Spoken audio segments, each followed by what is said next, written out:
오늘 이 시간, 혹시 마음 어딘가에 재정적인 걱정이나 앞날에 대한 불안함이 자리하고 있다면 이 영상이 당신에게 작은 숨결 같은 위로가 되기를 소망합니다.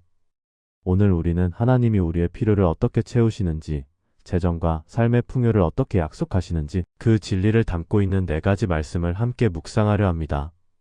각 말씀은 다른 상황 속에서 주어졌지만 공통된 한 메시지를 가집니다. 하나님은 당신의 필요를 아신다. 그리고 채우신다. 말씀 하나가 끝날 때마다 그 자리에서 바로 기도로 이어지며 하나님의 약속을 내 삶에 받아들이는 은혜의 시간을 갖겠습니다. 이제 조용히 마음을 열고 주님께서 준비하신 첫 번째 말씀을 받아보겠습니다. 첫 번째로 묵상하는 말씀은 빌립보서 4장 19절입니다. 나의 하나님이 그리스도 예수 안에서 그 풍성한 영광 가운데 너희 모든 쓸 것을 채우시리라. 이 고백은 바울이 평안한 시기에 말한 문장이 아닙니다. 그는 감옥에서도 사역의 길이 막혀 있어도 경제적으로 도움을 받지 못하는 순간에도 하나님이 필요한 것을 채워주신다는 사실을 반복해서 경험했습니다. 그래서 그는 모든 쓸 것이라고 담대히 말한 것입니다. 자신이 가진 능력이나 상황이 아니라 하나님의 풍성함을 바라보고 한 고백입니다. 오늘 우리의 삶에서도 이런 순간이 많습니다. 예상치 못한 지출, 점점 줄어드는 여유, 계산에도 맞지 않는 현실, 앞으로의 길이 불투명하게 느껴지는 상황 속에서 우리는 하나님이 정말 채우실 수 있는지 마음속으로 흔들릴 때가 있습니다. 그러나 이 말씀은 오늘 우리에게도 조용히 말합니다. 내가 걱정하는 그 자리까지 내가 채우겠다. 이 말씀을 붙들고 기도합니다. 주님, 제 삶에 필요한 것들을 지금도 보고 계심을 믿습니다. 제가 계산하며 두려워하던 부분에도 주님의 공급이 있음을 믿습니다. 제 능력보다 크고 한계를 넘어서는 주님의 풍성함을 제 삶에 부어주세요. 제가 두려움이 아닌 믿음으로 오늘을 살게 해주세요. 필요할 때마다 채워주시는 주님의 손길을 오늘 제 삶에서도 보게 해주세요. 두 번째 말씀은 시편 23편 1절입니다. 여호와는 나의 목자시니 내게 부족함이 없으리로다. 이 고백을 한 다윗은 목동이었습니다. 그는 양이 스스로 살아갈 능력이 거의 없다는 것을 누구보다 잘 알고 있었습니다. 양이 길을 잃으면 혼자 돌아오지 못하고 스스로 먹을 것을 찾지도 못하며 위험 앞에서는 아무 힘도 없었습니다. 하지만 목자가 함께하면 양은 모든 필요를 공급받습니다. 다윗은 이 경험을 통해 하나님이 자신의 인생 전체를 돌보시는 참된 목자라는 사실을 깨달았습니다. 우리도 이와 같은 상황을 만납니다. 재정적으로 불안하고 할 일이 많아도 방향이 보이지 않고 어떤 때는 능력보다 지출이 더 커 보이며 미래가 손에 잡히지 않는 것처럼 느껴질 때가 있습니다. 그럴 때 하나님은 오늘 우리에게도 말씀하십니다. 나는 너의 목자다. 너의 부족함을 내가 책임진다. 이 말씀을 붙들고 기도합니다. 주님, 저는 양처럼 연약하고 제 힘만으로 살기에는 부족함이 많습니다. 그러나 주님은 저의 목자이십니다. 제가 두려워하는 현실을 주님이 아십니다. 부족한 부분을 채워주시고 필요한 양식을 공급해주시고 혼자 감당하지 않도록 목자이신 주님이 저를 인도해주세요. 내게 부족함이 없으리로다는 이 말씀이 오늘 제 마음에 믿음으로 자리 잡게 해주세요.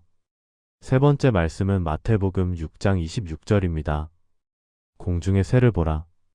심지도 않고 거두지도 않고 창고에 모아들이지도 아니하되 너희 하늘 아버지께서 기르시나니 너희는 이것들보다 귀하지 아니하냐. 예수님은 이 말씀을 걱정과 불안에 짓눌려 있던 무리들에게 하셨습니다. 그들은 먹을 것, 입을 것, 내일의 생계에 대한 걱정으로 마음이 가득했습니다. 예수님은 그런 그들을 바라보며 아주 간단한 예를 드십니다. 새들을 보라. 새들은 미래를 대비하기 위해 창고를 짓지 않습니다. 그러나 하나님은 그 새들을 먹이십니다. 예수님은 이렇게 말씀하십니다. 너희는 새보다 훨씬 귀하다. 즉, 하나님은 당신의 자녀의 필요를 결코 놓치지 않으신다는 뜻입니다.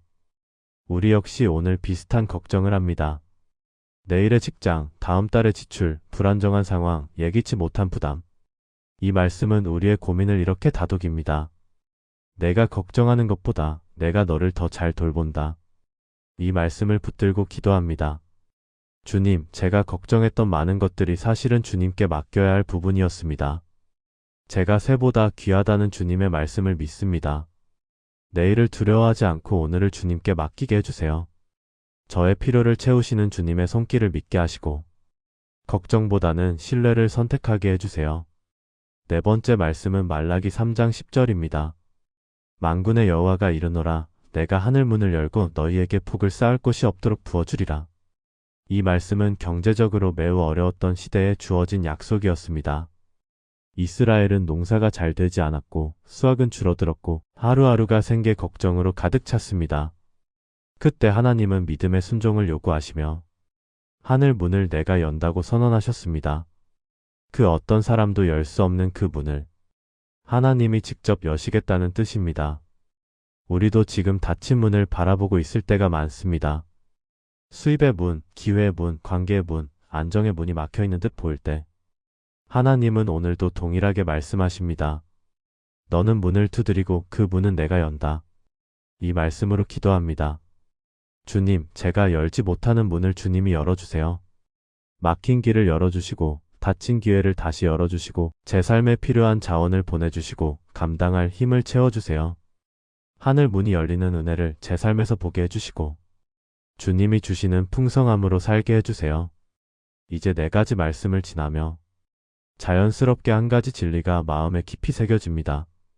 하나님은 우리의 필요를 보시고 우리의 부족함을 채우시고 걱정 속에서 우리의 마음을 다독이시며 닫힌 문을 직접 여시는 공급하시는 하나님이라는 사실입니다.